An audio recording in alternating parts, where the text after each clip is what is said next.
Great morning, everyone! Welcome to another Casa Ramos Q&A. So for today, we will talk about 4 construction units. Ito yung mga may existing community na, may kalsada na, may amenities na, may mga nakatira na nga actually doon sa project na yun. So in short, livable na talaga yung community niya. So paano ito nag-work? Una, pipili ka ng gusto mo or ng preferred location mo nung lote kung saan itatayo ang gusto mong model unit. So katulad ngayon, nandito tayo sa Casa Buena de Pulilan. So ito yung mga model houses available natin sa project na ito. So pipili ka ano yung best model unit for you at doon itatayo sa location na gusto mo o dun sa lote na napili mo.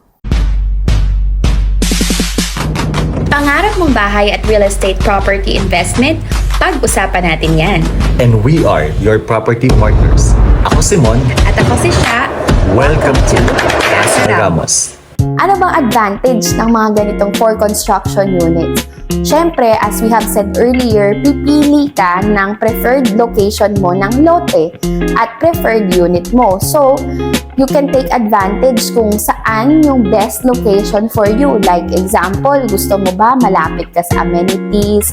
Gusto mo ba na morning sun ang iyong location? Nakakapili ka rin kung gusto mo ba ng corner lot or gusto mo dalawang loteng magkatabi. Meron kasing mga projects na nag-aalaw ng ganun. So, let's talk about the payment terms. So, una, pwedeng i-cash payment to ni client kung saan babayaran niya yung total contract price. Siyempre, malaking savings din kasi kapag cash, di ba?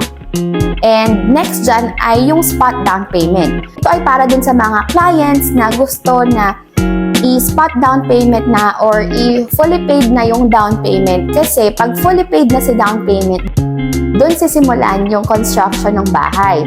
Usually, ang mga bahay kasi, it will take 6 to 8 months or minsan 8 to 10 months. Depende kasi yan sa laki ng bahay. Also, some developers allow din yung installment down payment. So, meron dyan, karaniwan ay up to 24 months yung pwede mong bayaran na down payment. Mas magaan yung magiging payment term mo. So, after mo ma-fully paid yung down payment mo ng 24 months, doon na sisimulan yung construction ng unit. Para kanino ba yung mga ganitong 4 construction units? Actually, perfect ito dun sa mga clients na hindi naman nagmamadali or willing to wait ba? So, sila yung, kumbaga, hindi naman kailangan makalipat agad o maka-turn over agad kasi as we have said, ito ay i-construct pa yung bahay. It will take you some time para maka-turn over or para maka-move in dun sa unit. Again, lagi namin minimension na ang mga developers and projects, nag-vary ang kanilang mga policies and regulations. So, yung mga na-mention namin ay yun yung mga general standard natin sa mga projects. But again, you can message us or call us para di ba mas mapag-usapan natin ang pangarap mong bahay at lupa. Thank you so much. God bless you. Shalom.